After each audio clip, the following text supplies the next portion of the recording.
6. The Lion and His Cubs. In approaching Micah chapter 5 verses 2 following, the modernists are emphatic in denying that it has any messianic content.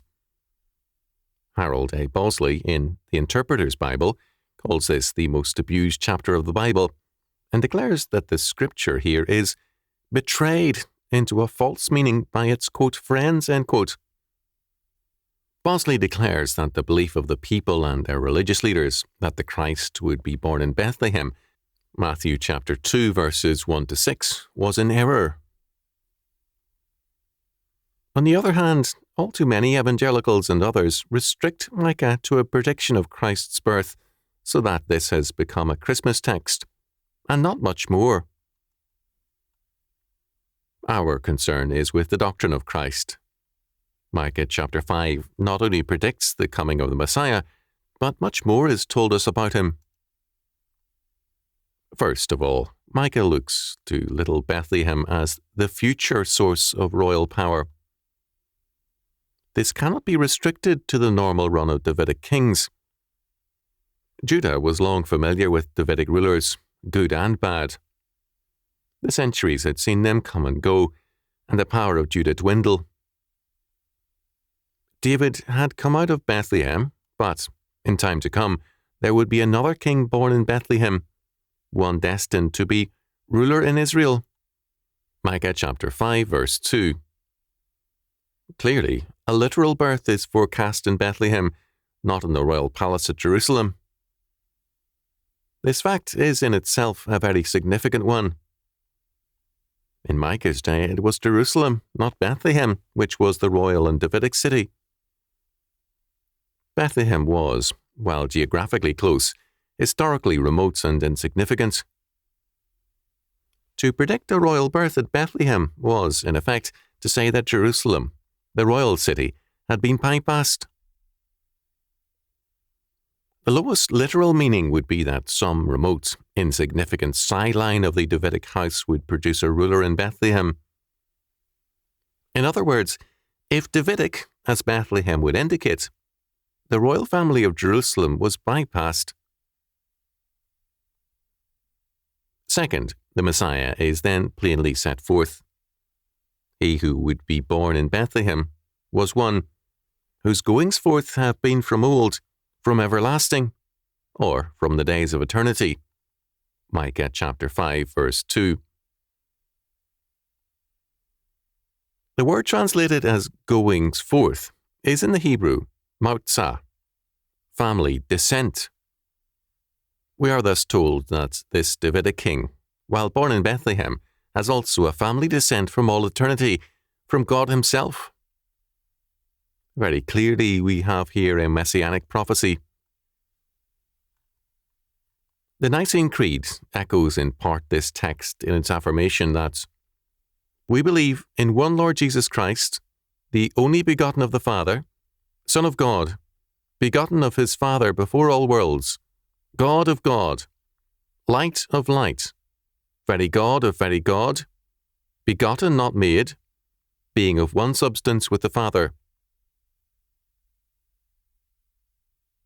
Third, this great king's realm shall be worldwide, and he shall provide for his people. In the words of Micah chapter 5 verse 4, and he shall stand and feed in the strength of the Lord, in the majesty of the name of the Lord his God, and they shall abide. For now shall he be great unto the ends of the earth. His reign will give security, because he brings to it the strength of the Lord his God. Clearly, we have here a supernatural king, in birth, rule, and providence.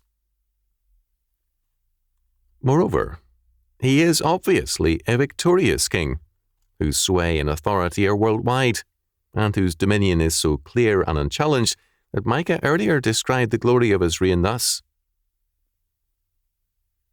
But in the last days it shall come to pass that the mountains of the house of the Lord shall be established in the top of the mountains, and it shall be exalted above the hills, and people shall flow unto it. And many nations shall come and say, Come and let us go up to the mountain of the Lord, and to the house of the God of Jacob. And he will teach us of his ways, and we will walk in his paths. For the law shall go forth of Zion, and the word of the Lord from Jerusalem. And he shall judge among many people, and rebuke strong nations afar off. And they shall beat their swords into plowshares, and their spears into pruning hooks. Nation shall not lift up a sword against nation, neither shall they learn war any more. But they shall sit every man under his vine and under his fig tree, and none shall make them afraid, for the mouth of the Lord of hosts have spoken it.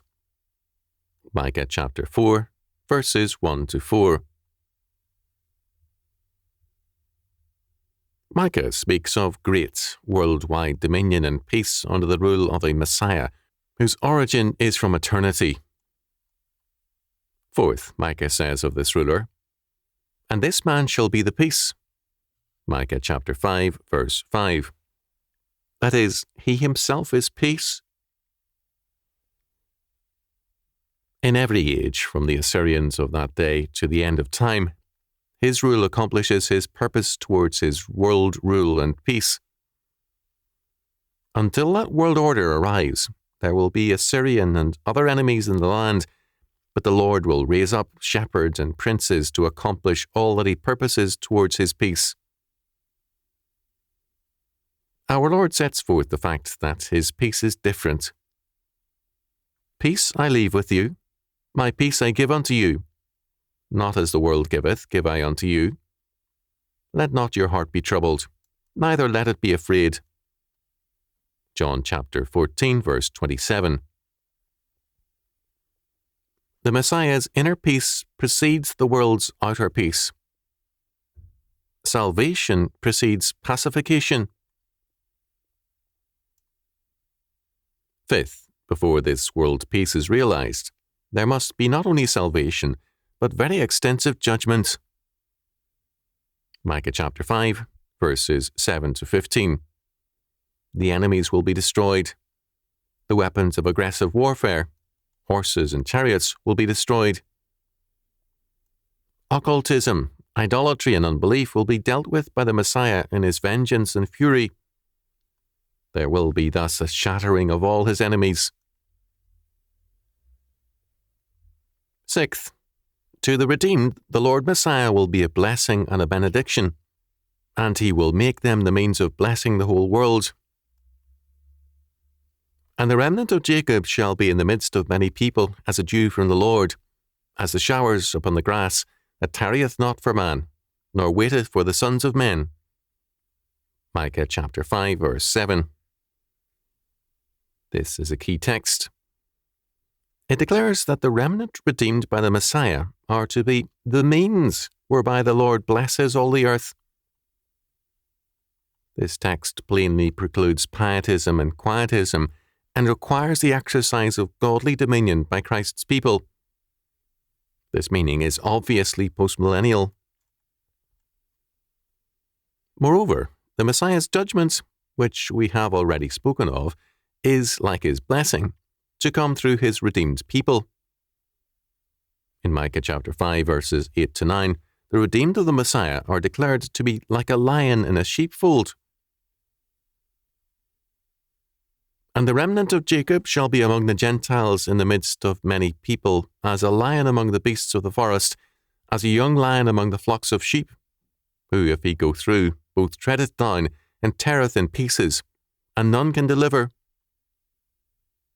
Thine hand shall be lifted up upon thine adversaries, and thine enemies shall be cut off. Roland E. Wolfe, in the Interpreter's Bible, sees these two verses as out of harmony, because he apparently wants world peace without world judgment. Micah's prophecy, however, has no pacifist version of the Messiah's people. They are to be like a lion amongst the beasts of the forest, not in their righteousness, but the Lord's. Thus, this text, a central one in the prediction of our Lord's birth, is also basic to the declaration of his world rule. That world rule is to come through the dominion work of his people. The Lion of the tribe of Judah, Revelation chapter 5 verse 5, is to have lion-like people exercising his sovereignty. Micah chapter 5 verses 8 to 9. On the Mount of Transfiguration, Peter asked that they remain to build a memorial to that event. Matthew chapter 17 verse 4. To have arrested the faith there would have been to reduce the faith to a vision, a theophany, and no more. The atonement, resurrection, world victory and second advent would have been denied. To read Micah chapter 5 verses 2 following and restrict its meaning to our Lord's birth is to reduce our faith even more drastically than did Peter. The doctrine of Christ summons us to be kings, priests, and prophets in him. We cannot be members of his divine nature. Salvation is not deification. We are, by our justification, regeneration, and adoption, made members of his humanity, and are adopted into the family of the throne, the royal house. This places a requirement upon us. The family calling requires that we exercise dominion in his name. We are the lion's cubs,